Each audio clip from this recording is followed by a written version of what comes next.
Hey guys! Part 11 of What If Naruto Awakens Sage Mode at a Young Age. Hit like and subscribe if you like this one, and also please check the author in the description. Let's start.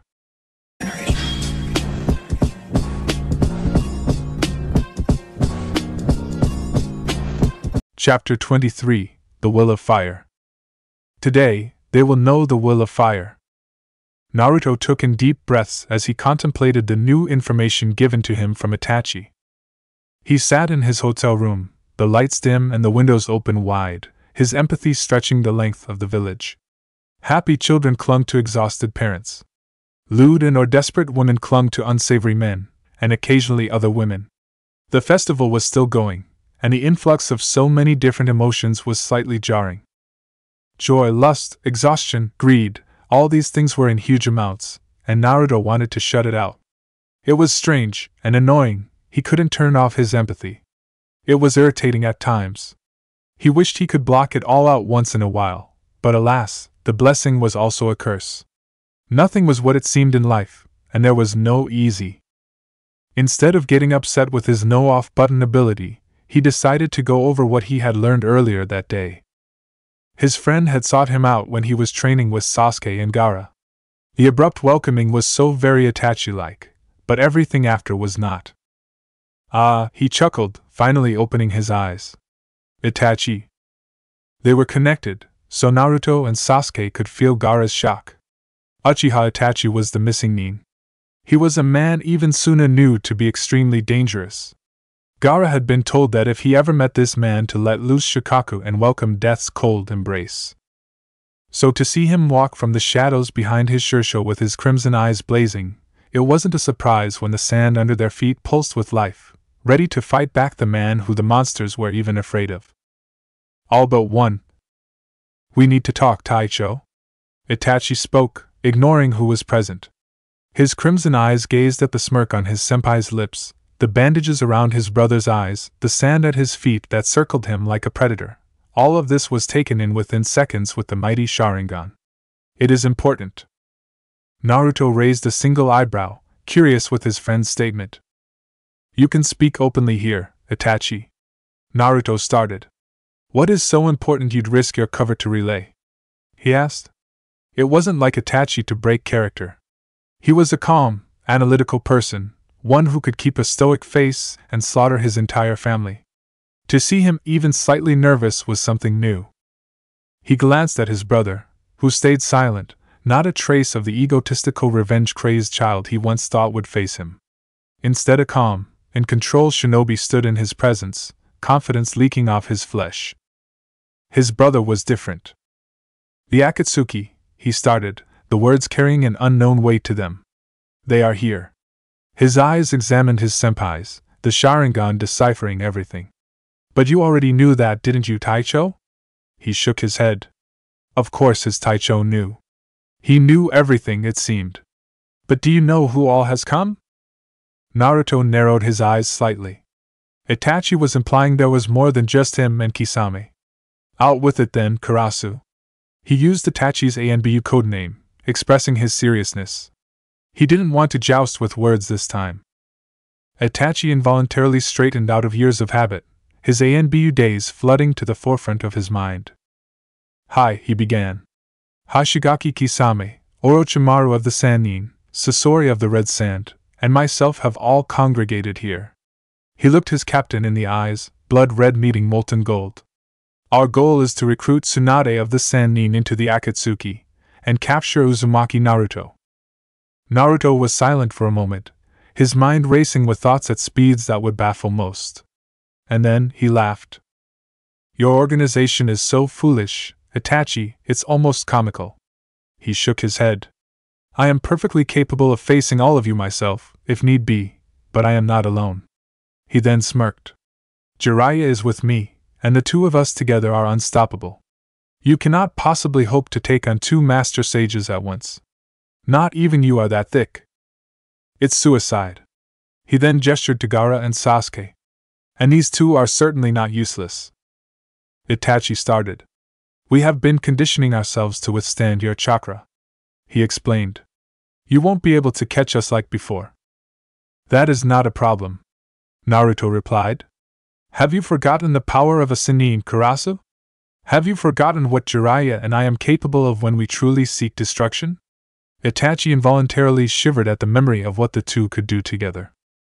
Even if Tsunade were to join you, and if you fought like we were actual enemies, we would come out victorious. Arrogance does not suit you, Taicho, Itachi said. Naruto narrowed his eyes. I am not being arrogant, Itachi. I am merely stating facts. He finally stood from the ground. I am more powerful than I ever have been. Jiraiya has also been studying and practicing my theories on senjutsu. We are so much more than we used to be, it even scares me at times. That statement caused Itachi to shiver once again. Nonetheless, he continued when he brought his trembling hands together to calm them. You should be cautious. Those two with you may be strong, but they can't fight on equal ground with any of the Akatsuki, and you and Jiraiya may find yourselves overwhelmed. Sasori was a man who could fell countries with his skills.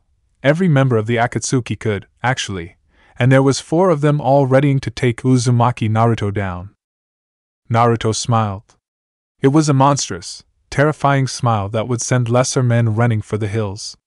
I can't wait, he stated in a voice that befitted a monster.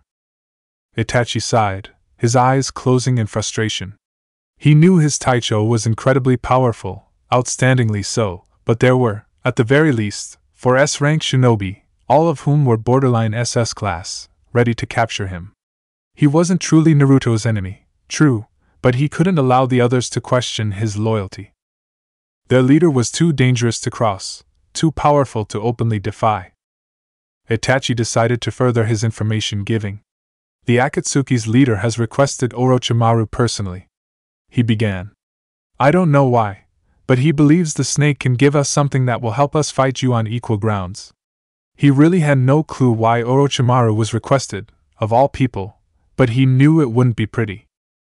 The old Hibi was brilliant when it came to chaos, and when he thought about Pain getting any stronger, he wondered if even Naruto could stand against him. Pain was the only man Itachi had ever been wary of. Naruto was his friend, his Taicho. There was no reason for him to fear the youngest ANBU operative in history. Naruto narrowed his eyes, his face expressing his deep thought. Something felt sinister when he thought about Orochimaru being of assistance to someone powerful enough to cause his greatest agent even a sliver of fear. Itachi was a man who could and would do anything for his home, and the fact that this leader of his was strong enough to warrant a warning in person meant he couldn't be taken lightly.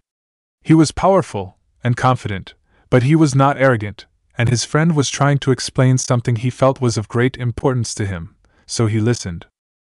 Okay, Itachi, he started, I hear you. I will not take the Akatsuki lightly. Itachi didn't show it. He didn't show much of any emotion, but he was relieved. So let me tell you how this whole thing is going to go down, he stated in an excited voice. Itachi knew that something glorious would transpire soon. He could tell by the smile on the Kamiki's face. Naruto took in another deep breath, holding in his smirk at his plan. It was devious, and he couldn't wait to wake up and have some fun. After explaining his plan to Itachi, Naruto had ordered the Akatsuki spy to talk with Sasuke privately. They were true brothers, and they needed time to talk. The wounds that scarred their hearts and souls wouldn't heal unless they wanted it to, and with Sakura in his life, Sasuke no longer wished for death and mayhem. He understood Itachi was not the one to blame, he was merely the tool. Danzo, he was the one who would pay one way or another. After the last Uchiha went to a private location, Gaara had gone to his own room, taking pleasure in something that was so foreign to him. He took a nap. Sleep was a privilege to the red-headed boy, and now that he could afford to close his eyes without fear of never waking up again, he slept whenever he was not needed. It wasn't the strangest hobby Naruto ever heard of, but it was up there. Stretching his already massive empathy even further, he felt Sasuke and Itachi near their temporary training ground, both of the Uchiha expressing emotions that he had just recently come to know as well. Acceptance. Itachi accepted the new Sasuke, the monster who would one day surpass Uchiha Madara. And Sasuke accepted that Itachi was still his big brother, someone he still looked up to and loved more than most anything. Older brother and little brother were once again reunited, and he could feel something interesting. Yes, the Uchiha did react, even on a physical level, to highly strong emotional moments. Trauma seemed to awaken power, but love. Naruto's smirk seemed to make the room colder. The world would weep when the three of them were at their prime. The very thought sent shivers down his spine. He then felt a peaceful Gaara, which was a stark contrast to what the boy used to be. In his sleep, Gaara felt pure, like he was still innocent, like he hadn't tasted the blood of hundreds. It made the blonde smile. The assassin's blade would become the monster's shield, and together they would be unconquerable. He was truly forging a formidable team. He could feel Jiraiya, who was surprisingly not drowning himself in women and sake. No, his godfather was actually training. The raw power and determination his sensei was exuding was beautiful and spectacular. He knew that Jiraiya was powerful, but even then, whenever he felt the Toad Sannin train or battle an opponent, he was always so fascinated by it. Jiraiya could be a lecherous bastard at times, but he was also someone Naruto respected, and he recognized his power. Tsunade was, as usual, with Shizen, at another pub. The woman seemed to drink more alcohol than Jiraiya, which was no small feat. He knew it was to keep her sanity, but it couldn't be healthy. Even with her insanely advanced healing abilities, her body would eventually give out. A small tug pulled at his senses, and he raised an eyebrow. "Yes, Kurama?" he asked. "We need to speak with you, Naruto." His very first friend's voice rang in his head. His tone was serious, and he knew Kurama wasn't in a joking mood. He could tell they needed to discuss something important with him. Closing his eyes, he let his mind drift to his mindscape, where three giant beings stared at him. He looked at Kurama questioningly. "Is there something wrong?" he asked. "Nothing's wrong, Naruto," Kurama began. "We just think we have discovered something you may be interested in." Naruto raised an eyebrow. "Oh?" he asked. "Do tell," he finished, curious at what they could have possibly discovered within his mind. "Your power, it's unique," Sun started. Naruto looked at him as if annoyed. "Stating the obvious, are we?" He decided to tease the Yanbi. "If you don't want to hear what we have to say, then just leave," Sun replied irritably. Naruto held up his hands, placating the lava-wielding tailed beast.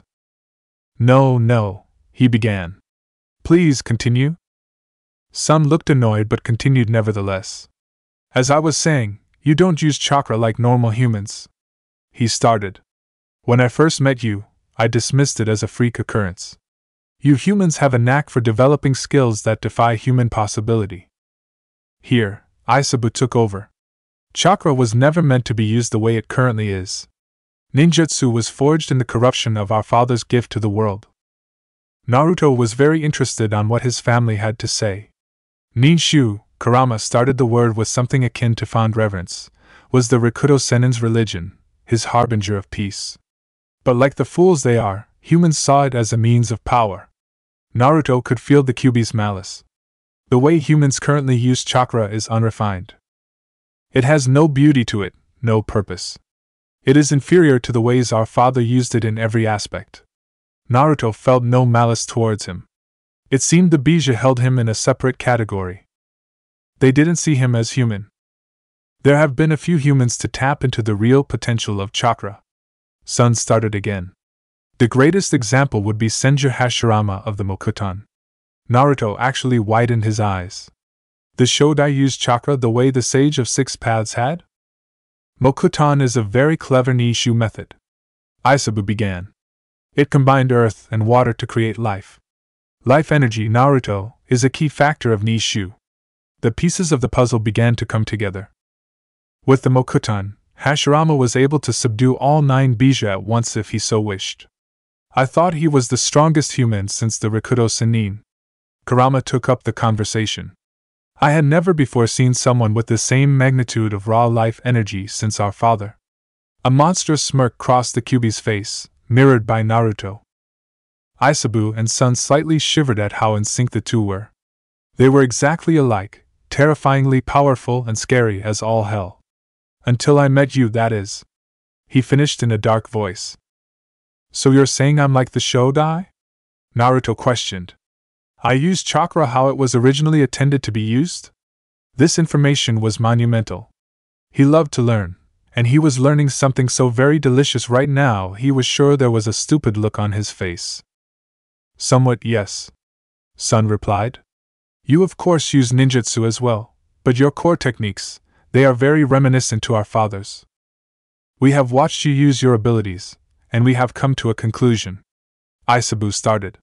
You weren't born with the ability to use and shape natural energy, or feel others with empathy. Those are but byproducts of what you were truly born with. Kurama narrowed his eyes at the boy before them, a suspicious look marring his face. You already somewhat guessed this, didn't you? He asked. The other Bija looked at the two of them incredulously. Naruto smirked at his first and best friend. I can't hide anything from you, can I? He asked. He chuckled, nodding his head.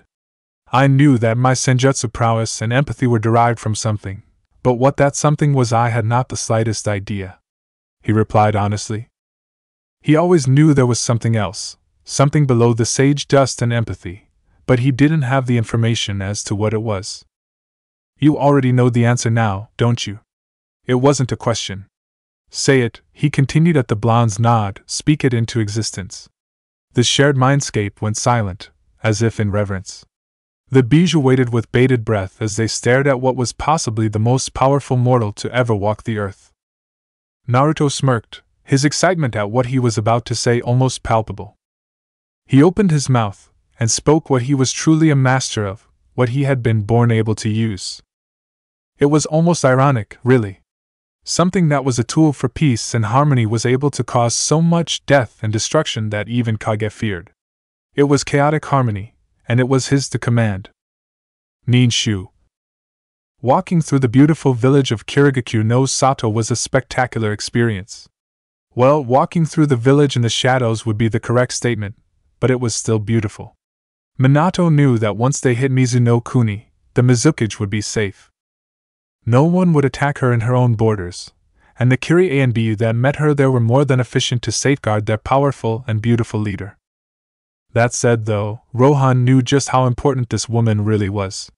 They didn't look at the auburn-haired woman as a foreigner, as a potential enemy. They looked at Terumi Mei as a high-profile target that needed to be safe at all times.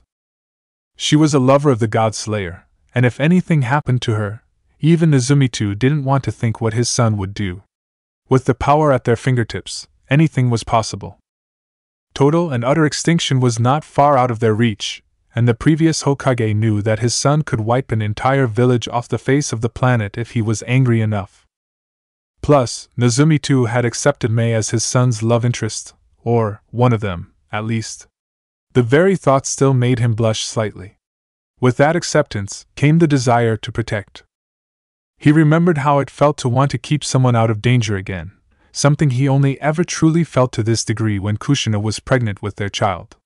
The Mizukage was someone extremely important to Naruto, and his son had experienced far too much suffering and loneliness for him not to have this woman by his side. He was starved of love, and Mei and Anko were the perfect cure. Civilians and shinobi alike brightened the moment they saw their beautiful leader, elated that no harm had come to her in Konoha. Like she had thought, word of the invasion of Konoha had spread, and her people were worried sick. The people of Kiri, hell, of all Mizuno Kuni, knew that Konoha would not harm their Kage. Their savior, the bringer of hope, one of the legendary demons of the resistance was there, and everyone knew how fond their Mizukage and the Kamikage were of each other. Rumors, more like love stories of war, floated around, most of them untrue. Fantasies of the older, beautiful woman falling in love with a much younger shinobi from another village were the most told. The whole forbidden love thing really got the people going, and it didn't help that the newest make-out series of romance, more like smut, novels had been exactly that. Jiraiya had, very unsubtle, written about them and their time together when they first met. The old pervert just changed the names, and added a lot of adult material. She and Naruto hadn't done half the stuff he wrote about, but it didn't matter. The people ate it up. Even now, Just walking in secret from the shadows, Nozomi could hear small parts of conversations about the monster would never let harm befall his princess, and the bringer of hope loves Mizukage-sama too much to let her get hurt. It was the strangest thing he had ever experienced. Oh, the fact that everyone knew his son loved Mei was slightly surprising, and the fact they didn't hate her for loving a Konoha-born ninja was something that wouldn't have happened in his time. But the oddest thing of all was how much the people of Kiri adored his son. It was absurd. There may be a treaty between them, but treaties never lasted, and true peace and understanding between nations was unheard of. Yet here he was, listening to the whispers of their savior, once again watching over Mizu like the angel they thought he was. It was enough to bring a small tear to his eye. His son was doing it. Naruto was slowly bringing peace to the world on a scale he had never been able to. True, he had forced, almost single-handedly, the other nations to a ceasefire, all but ending the Fourth War, but that hadn't been true peace. It was strained, and the consequences of his actions were still causing problems. He shook the thoughts of his failure from his mind, allowing himself to bask in the love another nation felt for his son. Jiraiya was right, he would teach the child of prophecy, but he was wrong about one thing. He was not the one, Naruto was. He did not doubt that for a second. His son would change the world in more than one way, and he was sure that it would be fantastic. Catching the signal from Ukami, the entire team stopped, watching as the Mizukage turned to them, going through a well-known Konoha shinobi code with her hands. It wasn't an Anbu code, that was highly classified. What she was signing was common among Konoha shinobi, taught at the academy. It was mostly used between Genin and Chunin, but every shinobi knew it. No doubt Naruto taught it to her. The fact that she knew it didn't seem to surprise Ukami, so Nozomi decided it was okay. It was amazing just how respected his son was in Rohan. He and Kakashi were like living legends within the Anbu Corps, and he wouldn't doubt that they would disobey their Hokage if ordered by the original Nozomi. It was incredible. Mei had requested that Nozomi join her in her office. Looking to Ukami, in respect to the team leader, he was given permission to join the Mizukage. Within minutes, Mei was sitting at her desk, with a professional-looking Nozomi standing at attention at the door, showing her the respect of someone of her status. Appearances were everything, and even though he could kill the woman in the blink of an eye, very easily meant nothing when it came to politics. "Relax, Nozomi-san," she stated. "Please, my office is secure. We are the only ones here, and I'd rather talk to you without the mask of your son," she said softly.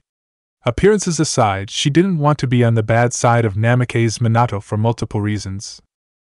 The first, and most obvious, reason was that he was terrifyingly powerful. It was said that he was just as strong as Sarutobi Hiruzen when the man was in his prime, and every nation that witnessed the third god of shinobi's wrath still wept and feared his destructive techniques. The Blitz had happened nearly 15 years ago, and it was still the scariest thing the current era had experienced. And the fact that he could single-handedly face the Kyuubi no Kitsune, even if he sacrificed his life for the village, was something that spoke of his ability. Facing a Bijou, any one of them, was something no shinobi wished. The second, and most important to the Kiri-born woman, was that the man before her was the father of the person she loved with all her heart. She knew she would be Naruto's for as long as he would let her. She never wanted to live without him, and even now, she missed him dearly. His very presence was soothing, his touch warming, and his love out of this world. He was like a drug, and Mei knew she was addicted. She didn't want Naruto's father to hate, or even dislike her. It was important, because Naruto was her family now. That thought actually made her blush, and her whole body felt hot. She had a family. Shaking her head from her thoughts, she looked to the blond man who was now unmasked. Minato would be her family as well, and she wanted to know he was well respected, both as a shinobi and Naruto's father. "Is this better, Mizukage-sama?" he asked politely. Mei nodded, smiling at his manners. "Hi, Minato-san," she replied. "And please call me Mei," she continued. "It would be embarrassing if my father spoke so formally to me," she teased. What she didn't know was that Minato had the charisma of an angel, and he could very well turn the tides if he so wished. "Is there a reason you wish to speak to me in private, Meikuin?" he replied. That particular suffix was like an older teacher speaking to a very young student. A tick mark appeared on her lovely face, and she smiled at him a little too sweetly. "Indeed I have," she answered shortly. She obviously did not like the suffix he added to her name. "Good. And it is very important that you are discreet." Her slightly annoyed face turned serious, and Minato could detect nervousness within her eyes. "What is wrong, Mei-san?" he asked, dropping the innocent banter. If something made her so nervous, he would help in any way he could. "I need you to take 2 of my operatives with you back to Konoha," she stated. Minato raised a brow. "I have an SS-ranked mission for Mitarashi Anko," she continued, causing Minato to look at her in confusion. "They will escort her here, in secret, of course. There will be another Hokage soon, and this mission needs to begin before that happens. The utmost secrecy is critical, for what I am about to tell you will affect you, me, Anko, Naruto, and both our villages without a doubt." Minato was now very alert, his Hokage mode active. His son and his village were all he had left, and Mei was speaking as if something monumental was going to transpire. "What is going on, Mei?" he asked. She looked out the window, a very nervous expression marring her face, as she gently laid a hand on her stomach.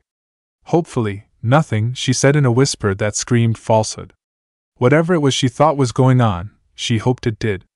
"But if I'm right, your son will no longer be invincible, for he will gain a weakness," she said. Minato's eyes widened when she told him what she thought was going on, and he couldn't determine if he was furious or the happiest person alive at the moment. One thing was for sure, if this information got out, Naruto's enemies would have a way to hurt him. Naruto slowly opened his eyes, molten gold greeting the world after hours of them being closed. He had learned a lot within those hours, and he couldn't help but smile. He now knew the origins of his power, and he felt a sensation of being whole, oddly enough. The question of what he was and where his abilities came from always haunted him. He thought his abilities came from something sinister, but the truth couldn't have been farther from. His empathy, his ability to absorb, shape and mold natural energy, unity, all of it, it was all forms of Nishu. It almost scared him when he thought about it. If he was this powerful, if he could bring the elemental nations to their knees with almost 13 years of using Nishu, what had its creator been capable of? Not much was known about the Sage of Six Paths. He was more like a fantasy, a mythical character from a fable of incredible impossibility. He was the giver of chakra, and the man who created the moon. Such things were beyond human capability, and he wondered, with slight reverence, if the Rikudo Sannin was human. He had spoken to his Bija family about the all-powerful man, and what they had said had shocked him. He was by far one of the most powerful shinobi to ever walk the earth, there was no doubt about that. He was in the same league as Senju Hashirama, Uchiha Madara, Sarutobi Hiruzen, and his father, Namikaze Minato. His enemies whispered his name in fear, and all the nations, at least now, knew to tread carefully around him. He had done incredible, if slightly monstrous things, it depended on the viewer, and he knew he was a force to be reckoned with. Even still, Kurama had looked him in the eyes, not a sliver of deceit in his red, slit orbs, and said that his father could crush him with the power in his pinky finger. That had been an unpleasant thought. Power was everything to Naruto, and the fact that he was so inferior to anyone, be them alive or dead, irked him like nothing else. This Rikudo Sannin was, to put it bluntly, a cheater. The power of his eyes was beyond human grasp, and he was sure that made him an unfair cheater. However, Kurama had gone on to say, with the same amount of seriousness, that Naruto was the only person who could ever reach even a fraction of the power his father possessed. The Bija had expressed how scary that thought was, because even a fraction of the Sage of Six Paths' power was beyond even their own. That thought had been very, very pleasing. His potential was unrivaled, and even they were frightened at what he could become. Mortals were not supposed to reach the level he was quickly approaching. A mortal body couldn't house that much power, and that was a key factor in why the Bija held him above simple mortals. He was, as they put it, a transcended human, not immortal, but not mortal at the same time. It was just a fancy way of saying, which had been slightly surprising, that with the rate he was going, his life energy would never die out. Essentially, if one could increase one's life force to a certain point, one could live forever. Oh, they could very well be killed, but once one reached that point, they were usually very capable. This information surprised and, if he were honest, scared him. Everlasting life was not a big deal to the Bijou, for obvious reasons, but for humans, it was uncharted territory. But after some time of thinking, Naruto had made his decision.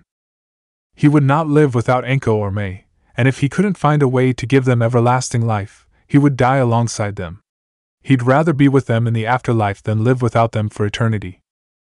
He had asked why the Sage of Six Paths hadn't lived forever, and the Bijou looked disappointed. Apparently, the first sage wished to leave humanity to the peace he had brought, letting them live on their own instead of under him rule. This had even made Naruto disappointed. Humanity had failed him. He shook that disappointment away, knowing he couldn't do anything to change it. This was the world they lived in, and he wasn't going to change who he was to fit someone else's teachings. He was a monster, and he relished in the fact. Like he had always said, sometimes the world didn't need another hero. Sometimes what it needs is a monster. And he would give the world what it needed. Naruto's eyes snapped to the door before the knock even came. Along with his gaze, Sasuke, Gaara, and Jiraiya turned as well, unity obviously activated. Letting go of the three shinobi, Naruto gestured for Gaara to open the door. He smiled before Gaara even held the doorknob. It was beginning. A frantic Shizen rushed past Gaara, a look of sadness and slight betrayal marring her face. She was in front of Naruto and Jiraiya within seconds, and they could tell from her harsh breathing and sweat-covered brow that she had been running. Jiraiya-sama, Naruto-san, she began in an urgent tone, Tsunade-sama has accepted the Akatsuki's request. She shouted in a terrified voice. She's gone to meet them now. The room went silent for what seemed like an eternity. And then it happened. Shizen saw it for the first time. Naruto's true, monstrous smile was finally shown to her. And it scared her. Orochimaru chuckled darkly as Tsunade slowly walked with the congregated Akatsuki members, her head hung low. She obviously didn't like what she was going through with, but he knew the deal was too sweet to pass up. With Tsunade on their side, they actually had a chance at defeating the Uzumaki. He wasn't completely useless, either. He could still fight, despite his lack of useful arms. He wasn't a member of the Sannin for nothing, after all. Sasori could overwhelm even him if he put his mind to it, and Orochimaru knew he was no pushover. Naruto would have a hard time facing someone with the skill his previous, and now present, partner wielded. Kisame had been conditioning his body to withstand Naruto's sheer chakra size, increasing his own reserves in the process. He was deadly before, but now he was monstrous. The man held a lot of chakra, and Orochimaru knew he would not fail with the blonde like he did when they first met. Itachi was said to be on par with the bringer of hope when they worked together, and even though Uzumaki increased his strength, so had Itachi. His eyes were, in the simplest of terms, outstanding. He hadn't been able to even touch the young shinobi when he first joined the Akatsuki, but now, Uchiha Itachi was someone Orochimaru respected a great deal. He had raw power, finesse, and a tactical mind that rivaled the greatest of Naras. Tsunade may not be as she once was, but she was still by far the greatest kunoichi, period. Her medical ninjutsu was rivaled by none, and she would allow them to fight even after they were fatally wounded. They would certainly be victorious. And that's when they felt it. They had been walking the grassy fields just outside Tanzakagai. The sun was bright and there were only a few clouds littering the baby blue sky above. It wasn't too cold or too hot, just perfect. Mother Nature was completely blind to what was happening. Suddenly, a powerful surge of chakra roared in the green fields, causing the Akatsuki members to pause mid-step. The sheer size of the chakra that was brought down on them was enough to send shivers down their spine. Tsunade actually had to remember to breathe, it was that large. It felt like the anger of Kami was forced upon them, and she felt she was the cause of that anger. She tried to stop shaking, finding it incredibly difficult when her entire world was that overwhelming feeling. She was scared. Tsunade! A voice that sounded like Naruto and multiple other, deeper voices screamed from across the plain of green grass. It sounded inhuman. Without preamble, 5 people appeared barely even 15 feet away. You disappoint me. That inhuman voice was the young blonde shinobi she had faced, but he looked different. His eyes were the same, gold with slit pupils, but the look he was giving her was terrifying. Ah, Naruto-kun, Orochimaru intoned. His very voice disgusted him. So nice of you to make our task easier, he said. I'm going to rip you to shreds with Samahata, kid! Kisame said with pleasure, his shark-like features twisted into sick rage. His emotions were that of a man who craved for revenge. He had been humiliated, and he would taste the blonde's blood. He promised himself this. So this is who everyone can't stop talking about then. Next to the disgusting serpent was someone Naruto didn't quite recognize. He wore the same black cloak with red clouds, so he must have been a member of the Akatsuki. The mystery man was severely hunched over, and the majority of his face was covered in cloth. He felt odd, like he was only partly alive. This must be Sasori, the missing nin from Suna. Naruto was silent, staring at the woman in front of him with contempt. This was no woman. This was a girl who lost her will. She was a little girl who lost her will of fire. To the right of Tsunade, Itachi stood, a neutral look on his face as his crimson eyes took in the monstrous amounts of chakra Naruto and Jiraiya were flaring. The amount alone was enough to make Itachi firmly believe they were on a scale not many even knew of.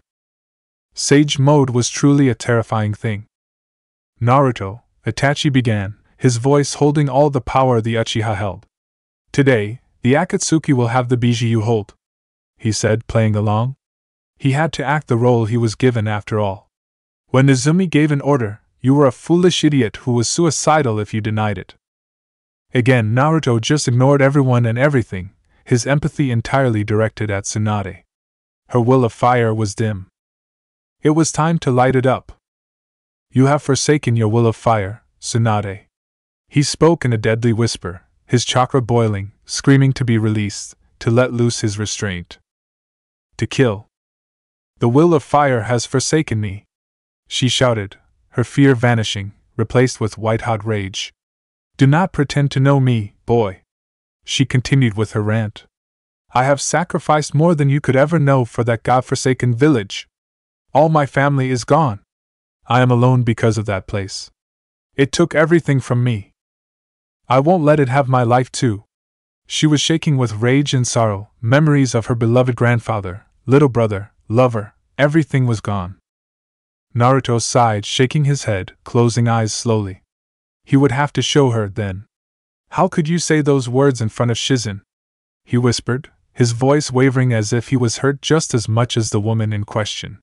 Tsunade's eyes widened, her entire body freezing. She slowly looked at the girl she had trained, who she traveled the world with.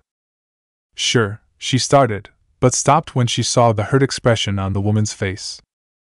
How could you claim to be all alone when she has been by your side all these years? He screamed, his chakra increasing. He shook with rage. He could feel Shizen as if they were the same person, and he felt her pain like a knife to the heart. How can you claim to be alone when the entire village loves and adores you? He shouted again, their eyes meeting. You don't know true loneliness. You don't know what it means to truly be alone. His chakra exploded, the might of his energy almost palpable. The members of the Akatsuki actually took a step back, readying themselves for an inevitable attack. Naruto, Jiraiya whispered. He hadn't planned for his godson to get this upset. You have lost your way, Tsunade. Nawaki and Dan would be disgusted.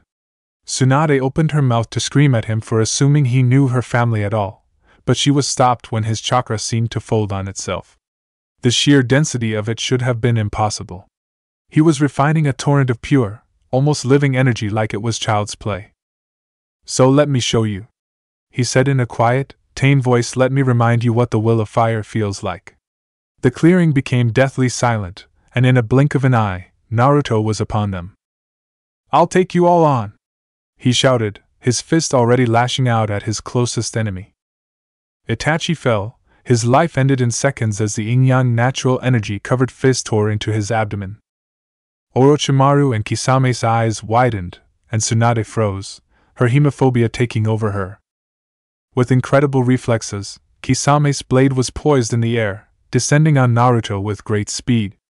Naruto, however, didn't even bother looking the shark man's way, bringing his gaze to the man he knew to be Sasori of the Red Sand. Just before the chakra-devouring sword could take off his head, a wall of dense sand rose from the earth, blocking the strike and pushing Kisame away. Kisame's shark-like eyes narrowed as he turned to face the red-headed kid with the gourd on his back. Before he could yell at him for interfering, sand continuously rushed at him, giving him no time to monologue. A large sound was heard, and a huge cloud of smoke appeared in the clearing. When the smoke cleared, a giant, intimidating snake appeared. "Manda!" Orochimaru could be heard from atop the chief snake's head. 100 sacrifices is nothing. His smirk was pure sinister.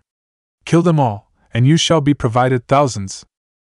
The giant snake hissed in pleasure, rather liking the sound of Orochimaru's offer. With incredible speed, Manda rushed at the enemies of its summoner, ready to kill. That's when the sand stopped chasing Kisame, and tackled the giant snake. Naruto just stared at Tsunade, who was shaking, already on her knees, the blood of Itachi still shocking her. "Gaara!" Naruto shouted, never taking his eyes off of the blonde woman before him.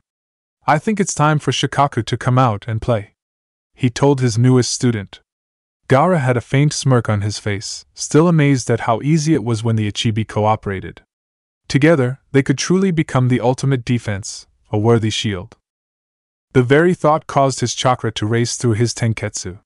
This was it. It was time to wake up. Sand exploded in every direction, racing in the sky, creating something larger than even Manda. The Ichibi's curse mark ran up and down the sand, forming its body. Within seconds, Shikaku greeted the world. Looking up at the towering Tanuki, Manda hissed. "Oh, it feels good to be outside," Shikaku shouted. His grin was borderline mad, and his eyes held nothing but bloodlust. "Let's party!" he shouted, raising his sand arm into the air, ready to sweep Manda away with a single thrust. Naruto took a deep breath, his chakra once again folding on itself. He could see Jiraiya taking on both Kisame and Sasori with Sasuke, the latter still with his bandages wrapped around his eyes.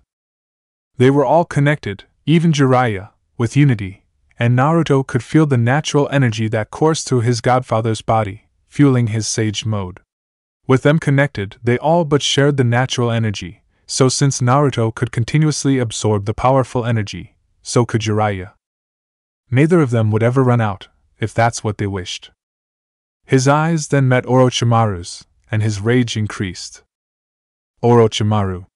Naruto's smile was a mixture of pure hate and overwhelming joy. "Didn't I tell you before? I'm going to kill you," Naruto whispered. "I'm going to enjoy it too." This time when he spoke, it was the voice of two entities. Naruto was now syncing with Kurama, and the two were going to rip everything to shreds. "You draw your last breath today, traitor. I promise you that." His words were absolute, and with another blink, Orochimaru was face to face, mere inches, with his death. Using inhuman flexibility, Orochimaru snaked around Naruto's punch, his mouth already open, ready to rip his opponent's throat out, when he was stuck with a force that staggered him. He immediately understood what had happened. "Your skill in senjutsu is extraordinary," Orochimaru mused as he slowly tried stand, his head a foggy mess. "I'm going to send you to hell with the snap of my fingers," he promised. He slowly stalked towards the phase Sannin, his chakra soaring to the point that all fighting ceased, those present snapping their eyes to his direction. The earth shook, small cracks webbing through the green ground. Tsunade, who had actually been snapped out of her fear of blood-induced frozen state, met the eyes of someone who was more like her grandfather than she ever thought possible for another human being to be. They felt similar. Their very presence was overwhelming. When bronze met furious gold, a silent message was sent to her with the force of a sledgehammer.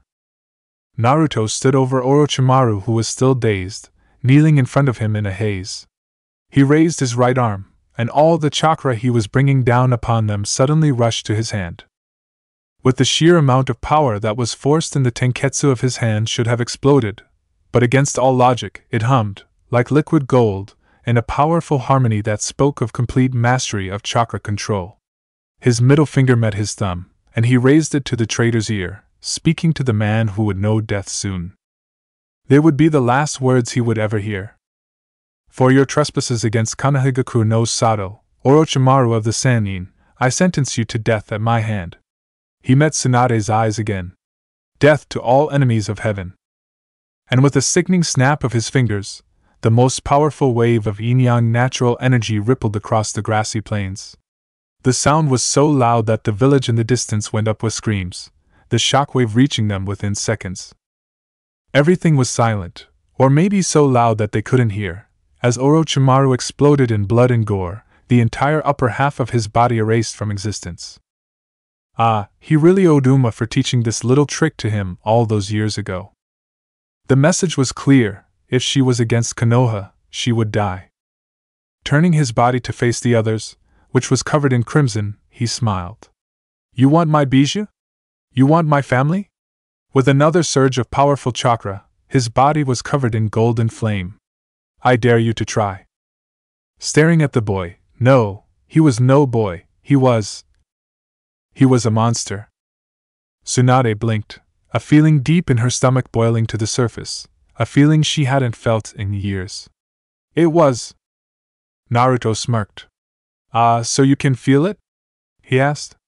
He had forced a connection between them with unity. She could now intimately feel his emotions, his desire to protect his home. She could feel his will of fire, and it burned with a ferocity that made her entire body warm. This is, she started to whisper. She stood, walking past Jiraiya and Sasuke to stand at the side of Sasori, everyone completely ignoring the monster showdown between the chief of snakes and the Ichibi. Show me your will of fire, Tsunade of Konoha, he roared. To her left, wood exploded in all directions, as Tsunade's fist met Sasori's husk. From the husk, a smaller figure jumped into the air, his body cloaked in Akatsuki robes. Jumping back to meet his associate, Kisame stood next to the red-headed true form of Sasori. What is this treachery, Tsunade? The puppet master seethed. Tsunade wiped the blood of Itachi from her face, greatly surprising Shizun. The gaki over there showed me something I thought died out a long time ago. She took in a deep breath, her chakra humming in her body. I can feel it again. She smiled. It's been so cold without it, she whispered. She straightened her posture, her sizable bust perking slightly, as she gave a determined look. Naruto! She shouted. Immediately, Naruto was at her side, kneeling to the woman. Hi, Hokage-sama. He said the words with pure delight, his voice his own again, the gold flames still flickering around his form. Send the Akatsuki a message, she ordered. The feeling the blonde had sparked within her was glorious. She hadn't felt such strong emotions in her entire life. Konoha is not a village to be trifled with, she stated, watching as the shinobi smiled.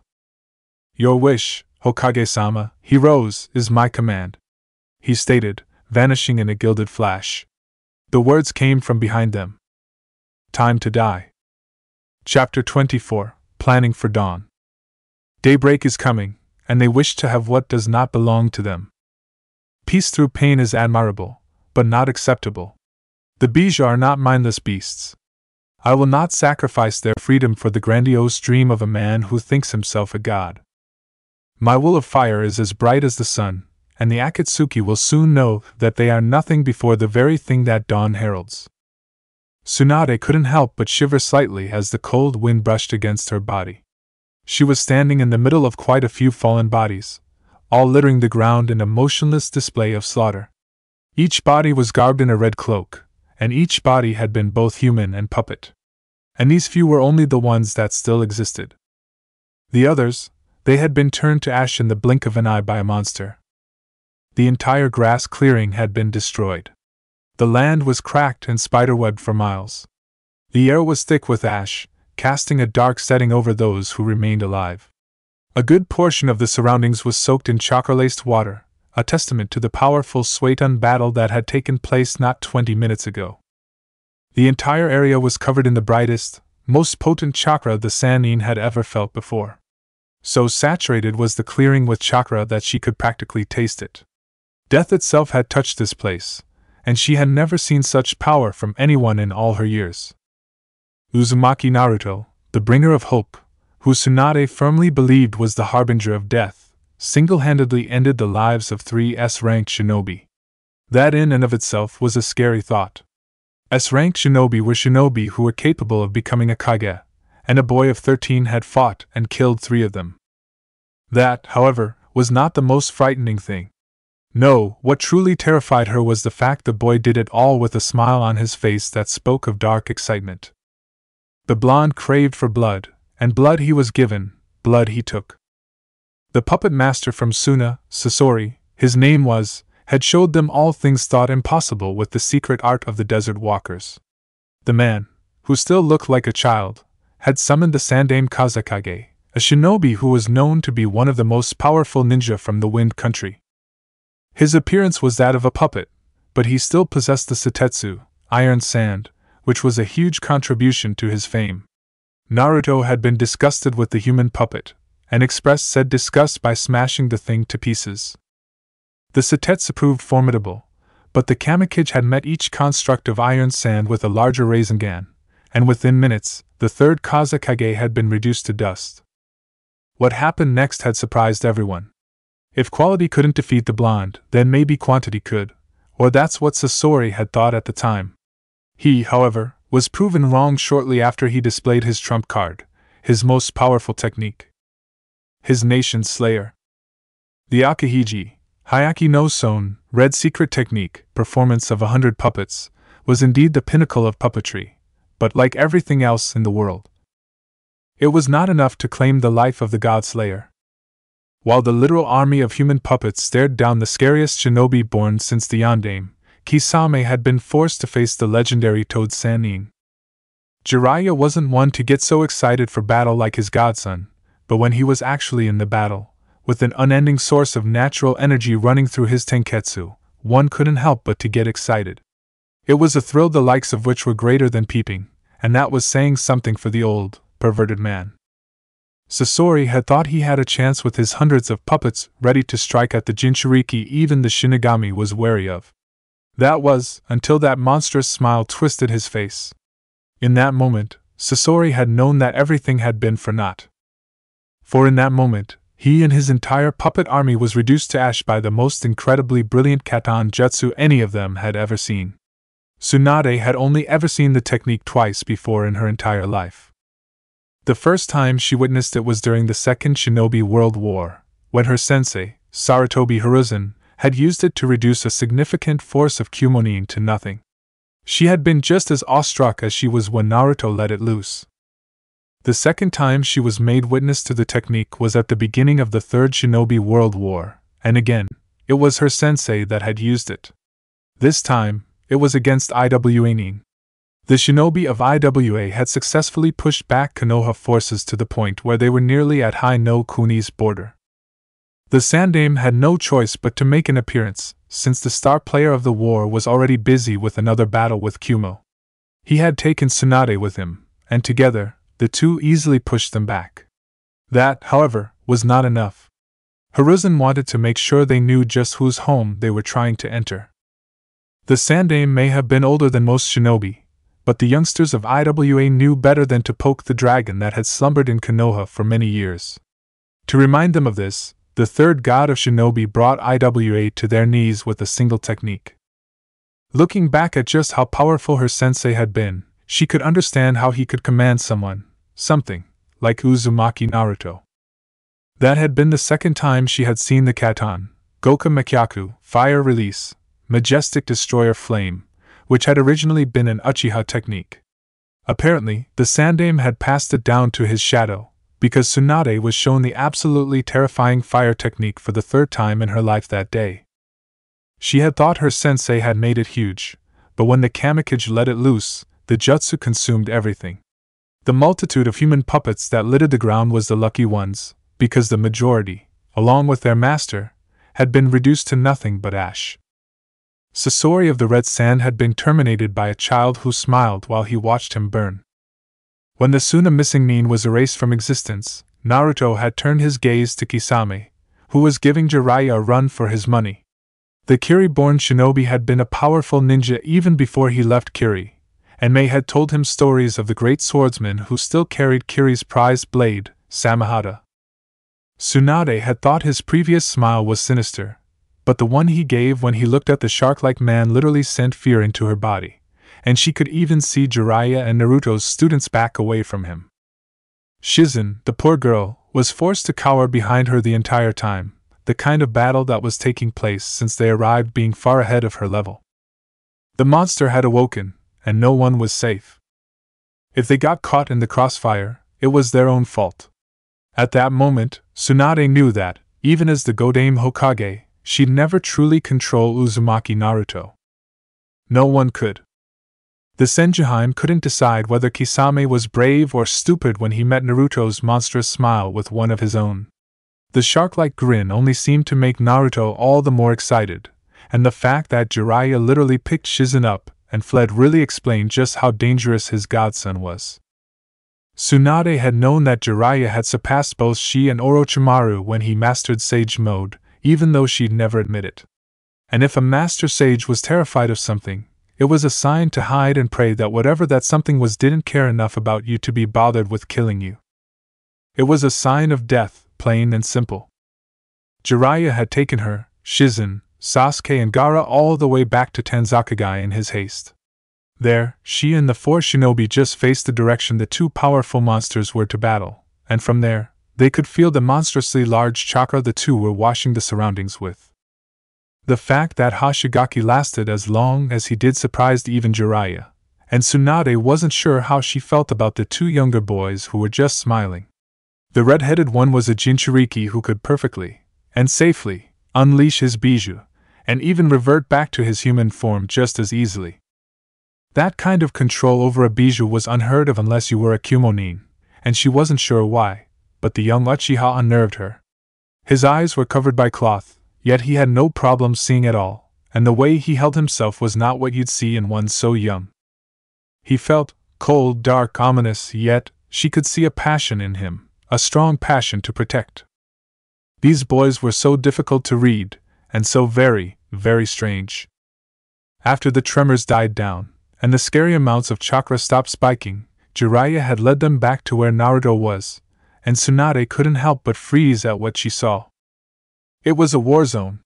That was the only way she could describe what she was seeing. She blinked again, and Naruto was in front of her, his clothing torn asunder, staring at her with curious eyes. She didn't back down, though. She held his gaze with her own, gilded orbs beholding bronze ones, and after 10 seconds the blonde smirked, bowing his head to his fellow blonde. "Mission complete, Hokage-sama," he said. His eyes still held hers, but instead of a scrutinizing expression, he held a bemused one. It would seem she passed whatever test he had given her. She was accepted as the next Hokage in his eyes. Tsunade just nodded to him, not trusting her voice as she looked at what the clearing was reduced to. Large scars ran across the ground. The green grass was wet with soot-laced chakra. The ash that coated the air felt damp, almost, if that was even possible. A war between two Master Suiton users had been fought here. A war between two inhuman shinobi had been fought here. A war between monsters had been fought here, and Tsunade felt oddly pleased. That feeling that had escaped her for many, many years was still blazing in her body, her very veins feeling hot. The will of fire was once again ignited within her, and it had never been so fierce before. She no longer felt cold or alone.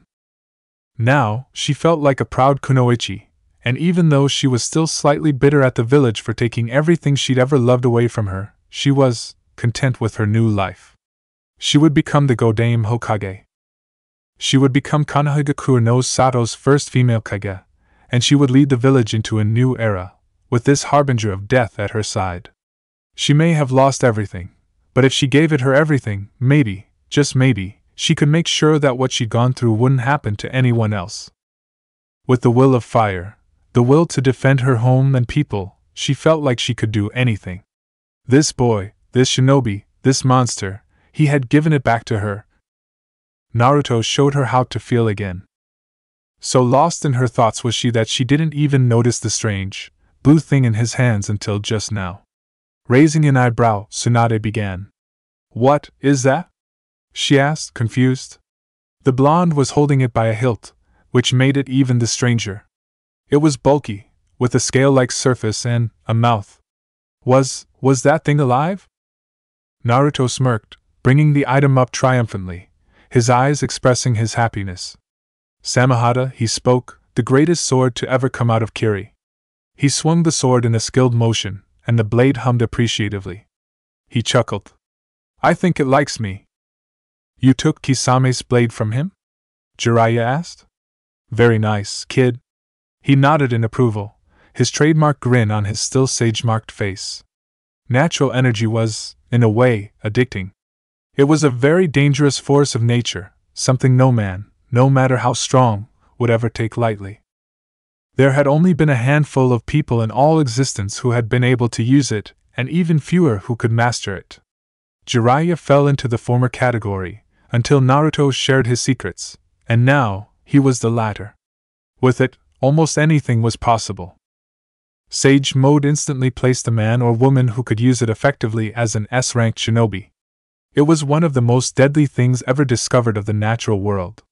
However, most could never sustain the energy for very long, thus, not many people could truly appreciate it.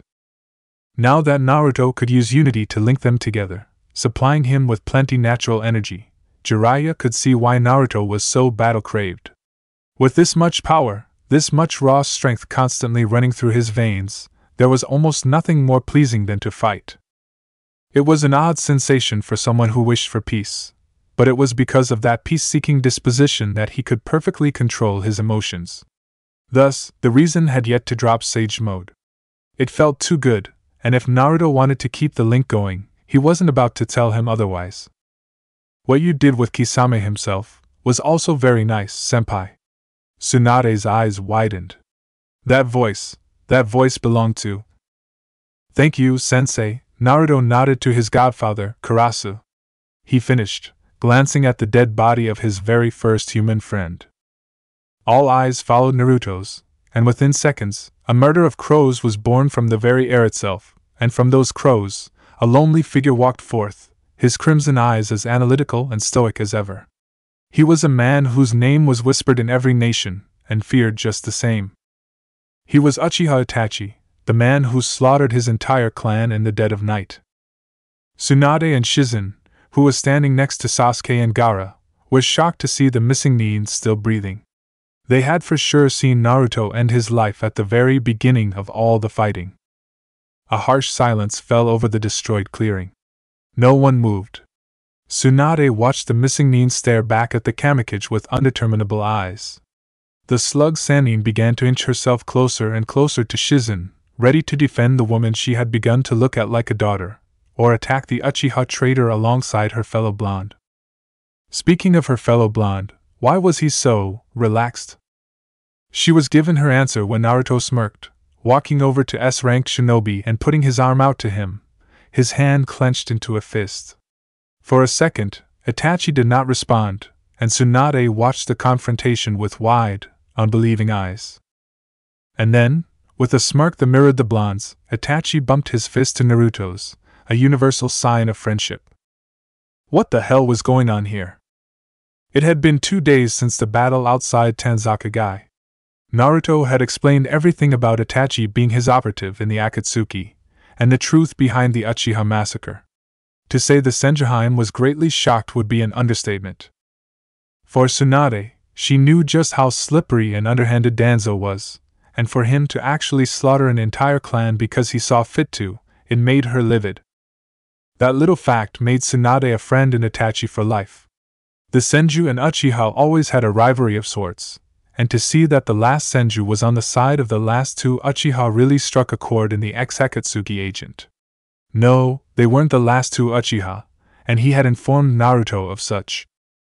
Within those 2 days, Itachi had explained everything he knew about the Akatsuki and their goals. It was a lot of information, which was why Naruto had just finally gotten around to speaking with Tsunade and Jiraiya in private. She was going to be the next Hokage, the next figurehead of Konohagakure no Sato. She deserved to know everything she was really getting herself into. And Jiraiya was their information hub, so he needed to be there just as much as Tsunade did. Itachi was resting in a hotel room with Sasuke, the brothers enjoying each other's company over some tea. It was the little things that counted, and after everything they had been through, they deserved it. Gaara was, once again, napping, taking strange amounts of pleasure in sleeping. It made sense, though. The poor Jinchuriki was so sleep-deprived, Naruto wondered if he'd ever catch up on it. Shizen was, like always, by Tsunade's side, serving the 3 of them tea as they made themselves comfortable in the quite large hotel room. Privacy seals littered the room so greatly that Naruto himself wouldn't be able to break through and hear anything unless he actually broke through the walls. Not very subtle, though. Taking a sip of his hot, fresh tea, Naruto cleared his throat, ready to begin this rather important conversation. Before we begin, you should know, Shizen, that we are about to discuss S-rank secrets, so if you wish to leave now you should do so. Otherwise, you will be expected to never speak what you are about here. Do you understand? Naruto began, deciding it was important for the medic Nin to know just exactly what it was that she was about to hear. Shizen looked to her Shursho nervously, taking a moment to think about her choices. She could leave, and not worry about an accidental slip of the tongue, or she could stay and hear probably one of the most important conversations of her era. She sighed. That may be too much responsibility for her to handle, but her curiosity got the better of her. She nodded. I am prepared for that burden, Naruto-san. I would like to stay. Naruto met her gaze, and after a moment of feeling her true emotions with empathy, he also nodded, deciding that she could stay. Shizen was already somewhat of an assistant to Tsunade, so she'd probably be made an official one when Tsunade was announced to be the Godame Hokage. Very well then. Naruto started. Firstly, Sandaime-sama is not dead, he stated flatly, his eyes examining the confused ones of his new Hokage. I thought Orochimaru killed him, Tsunade asked confusingly. Jiraiya nodded, his arms crossed. Sensei was killed by Orochimaru, he began, he just didn't stay dead. Jiraiya looked at Naruto, nodding his head, gesturing for the blonde to explain.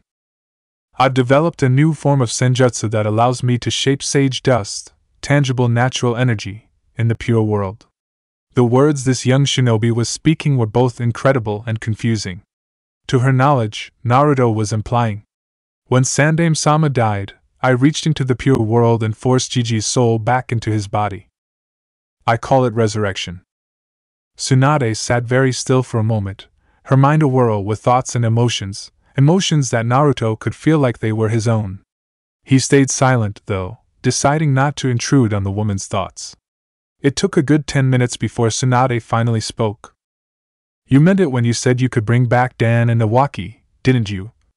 She whispered, her eyes locking onto the ground at her feet.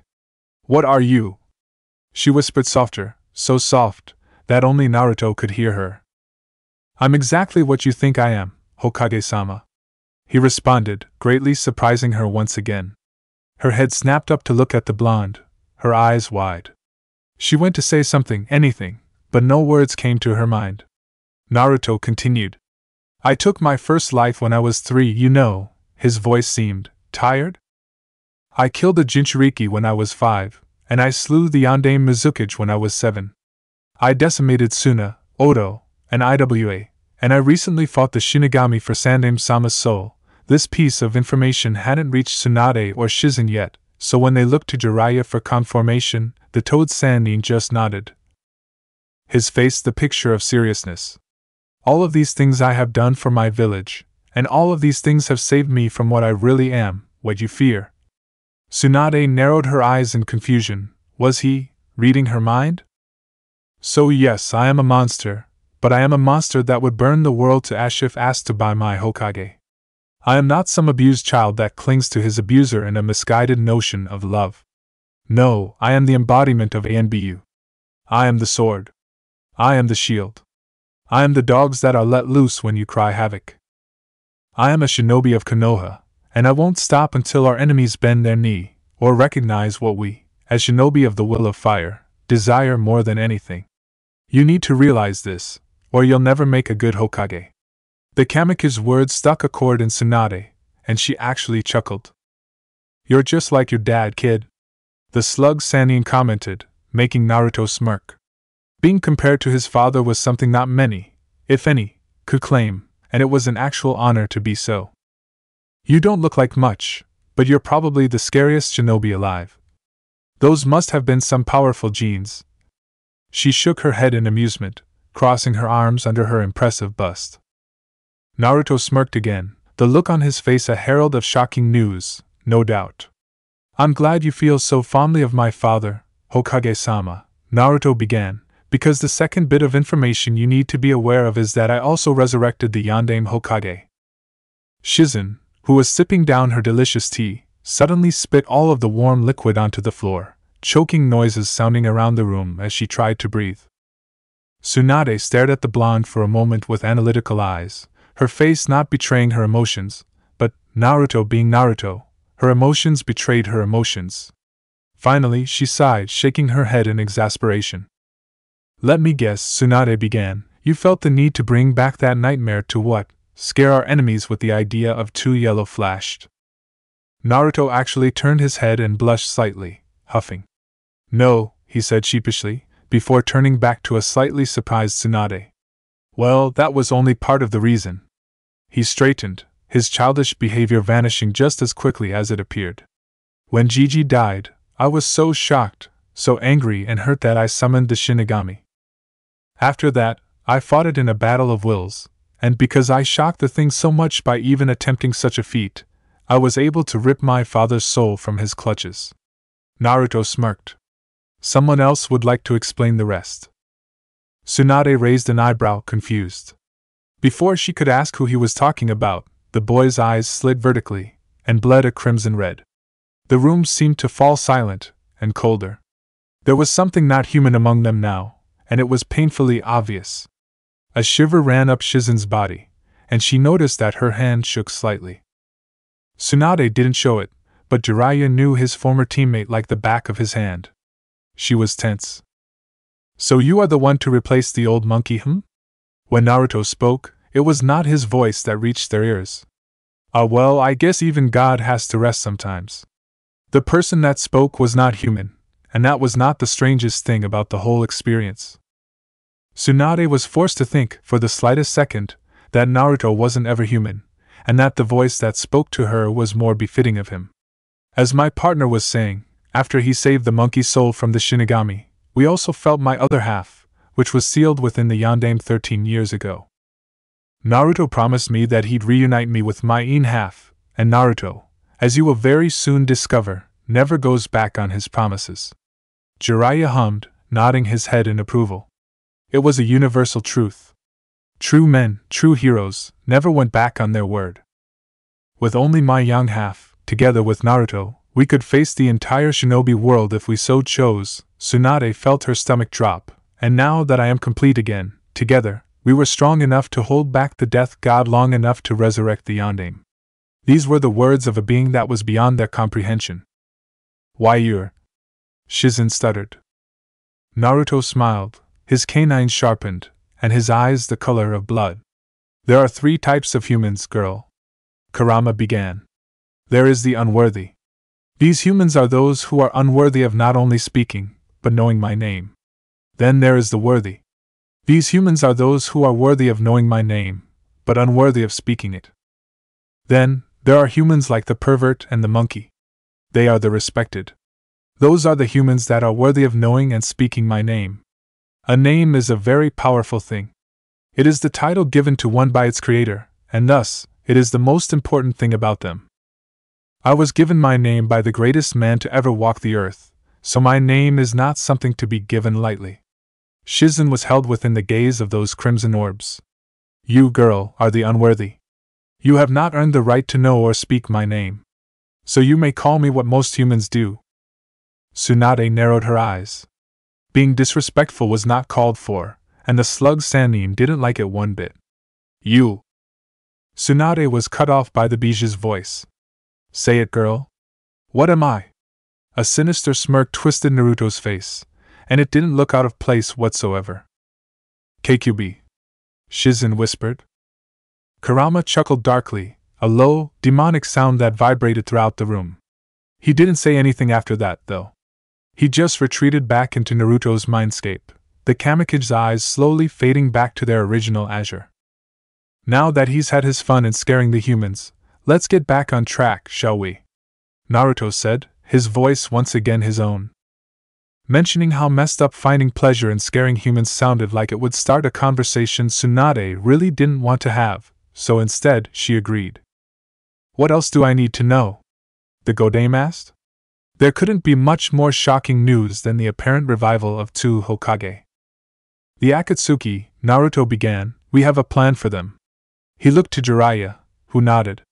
Itachi has recently updated their roster information for us. Naruto actually wished he would have killed Kisame now, after hearing of the members the Akatsuki still possessed. There are 8 in total. Most of them aren't really that big of a deal. Kakashi and Guy could stand their ground against most of them, but there are a couple that we need to seriously take as a threat, even me. The thought that someone like Naruto was forced to take other shinobi seriously felt strange to Jiraiya. So you're saying that there are shinobi in this organization that even you aren't 100% sure you can face alone? Tsunade asked. Wonderful, she sighed. It seemed that her position as Hokage wasn't going to be a peaceful one. Not necessarily. Naruto began. If you look underneath my insatiable craving for slaughtering our enemies, you'd see that I am not an arrogant ninja. I know I'm not invincible. Damn near unkillable, but alas, I still bleed like any other man. He said dramatically, causing his godfather to snort. After chuckling, Naruto started again. I don't fear these shinobi, I'm just cautious of them. I'm cautious of anyone Itachi thinks is a serious threat, really. It was a common fact. If one of the most badass people you know is wary of someone, you should not take that person lightly. The one they call Pain, the leader of the Akatsuki, apparently possessed the Rinnegan. That one word, Rinnegan, was enough to make Tsunade's blood turn cold. What's the Rinnegan? Shizen asked, confused. The Rinnegan is the dojutsu that the Sage of Six Paths used to create. Well, everything. He changed the entire world with every step he took, and it was all possible because of his legendary eyes. Because of the Rinnegan. Naruto explained. I thought they were just a myth, though. Tsunade said. I housed 3 Biju, Hokage-sama. They were created by the Rikudo Sannin. He, and the Rinnegan, is very real. Naruto replied. Do you remember those 3 AIM children I trained a while back, Hein? Jiraiya asked. When she nodded, he continued. Well, one of them, Nagato, wielded those eyes as well. He sighed. I kept it a secret after I left them so that nations wouldn't seek him out. Are you saying that this Pain character is one of your students? Tsunade asked. Jiraiya shook his head. I don't think so. Last I heard, all 3 of them died before the end of the war. He narrowed his eyes and thought. But who knows? It's a possibility. Itachi says that Pain is someone only I should try to fight. He's much too powerful for ordinary shinobi. Tsunade nodded, agreeing with him. Then there's the one that goes by Tobi. And then he slaughtered all of Gado's men with the angels he created. Yuki Haku finished his long story of how he and Naruto met. He spared our lives and let us return to Kiri. Ever since then, we've served Mizukage-sama. Mitarashi Anko smirked at the girly-looking kid. Sounds like something my soldier boy would do, she said with amusement. Of course Naruto would turn an enemy into a friend, and then assign them in protecting one of the women that held his heart. So, what's this S-ranked mission May needs me specifically for? She asked for the 20th time. She thought that, if she asked enough times, they'd get annoyed enough to actually tell her. Momochi Zabuza sighed. The answer isn't going to change if you ask it enough, Anko-san. He shook his head. Mizukage-sama will debrief you when we arrive in Kirigakure. We cannot explain any more because we don't know either. Anko huffed. It annoyed her that she was called away for a mission right when Naruto was about to return. It sucked. Yeah, I just thought I'd try one more time, Anko replied. That's what you said last time, Anko-san, Haku explained. Anko rubbed the back of her head sheepishly, chuckling humorlessly. This was going to be a long trip, she could just feel it. 4 days. It had only been 4 days and Tsunade was already regretting accepting the position of Hokage. Tsunade had thought that Naruto and his students were going to accompany her to the village. They had sought her out and given her the position, after all. But that was not the case. Apparently, Naruto and his students had more urgent matters to attend to, so Tsunade was forced to endure the trip with only Jiraiya. Oh, Shizen was with them, but she wasn't enough to combat the annoying pervert. She was really pissed at the God Slayer, which, in her opinion, was as silly a moniker as it was untrue. Uzumaki Naruto did not slay a god. Yes, he fought one, but that wasn't actually killing it. But no one cared whether or not he actually slew a god. Naruto had become something of an icon around Konoha, and the people ate that God Slayer shit up. Even the civilians were whispering about him, which was strange since Jiraiya had explained that most of the civilians outright hated him, and didn't try to hide the fact. She had immediately gone to her sensei and began treating him the day she first arrived. It would take a little while, but she was sure that he would recover. His body was still broken, even though he was brought back to life, which still confused her, and needed advanced healing methods. If anyone could survive it, Sarutobi Hiruzen could. The mess that was left over from the invasion was going to take her months to sort through. Just thinking about it all gave her a headache, which was why she had a bottle of sake on her desk. Sipping from her cup, her mind wandered to the plan Naruto and Jiraiya came up with. Really, it just made her job all the harder. Apparently, the Akatsuki wanted the Bijou. And with their members, attaining them wouldn't be all that difficult. Itachi had told Naruto that they worked in pairs, and that every team could capture a Jinchuriki. The only reason they hadn't yet was because their leader, Pain, hadn't given them the go-ahead yet. That kind of confidence usually was born from arrogance, but when the words come from someone like Uchiha Itachi, it carries more weight. Naruto, however, disrupted their methods. The Akatsuki, with the subtle urging of Itachi, had to finally admit that the Kamikage was not someone they could handle with their system of 2 for every Jinchuriki. Instead, they would hunt all the other sacrifices, like usual, and when it came time for Naruto, they'd all face him. Together. The fact that Pain is supposedly more powerful than Itachi did not bode well for them. Any fight, any real fight, between Pain and Naruto would be catastrophic to the surroundings, and if other S-rank shinobi joined in. Tsunade shuddered at the thought. The clearing where Kisame and Naruto went at it was decimated. Multiply that by somewhere near 100 and she came to a pretty accurate conclusion. It would be Armageddon. And that Armageddon was not healthy for the village. So to make sure that Konoha and her citizens were safe, Naruto and Jiraiya came up with a plan. They'd leave Konoha for a few years, warning the Jinchuriki about the Akatsuki. That way, if they decided to expedite their plans, their battle, which Tsunade seriously hoped she was as far away as possible when it happened, wouldn't wipe Konoha, or all of Hai no Kuni, off the map. Within those few years, Naruto would warn the Jinchuriki, and prepare his students for what is to come. And the Akatsuki wasn't the only enemy they needed to prepare for. IWA officially closed its borders. This meant that they didn't want to even try to repair their broken treaty. War was inevitable with IWA, and quite possibly Suna. The Hidden Sand was without their Kazekage, and they lost a lot of shinobi during the invasion. Their borders weren't officially closed, and they did, allegedly, want to work things out. So Tsunade was expected to combat the Akatsuki, repair relations between Suna, prepare for war against IWA, and rebuild and recover from the invasion. Yeah, why in Kami's name did she accept this thrice-damned position? Tsunade took another drink of her sake. Sarutobi Konohamaru was the grandson of the mighty Sandame Hokage of Konohagaku no Sato, the very village the boy was named after.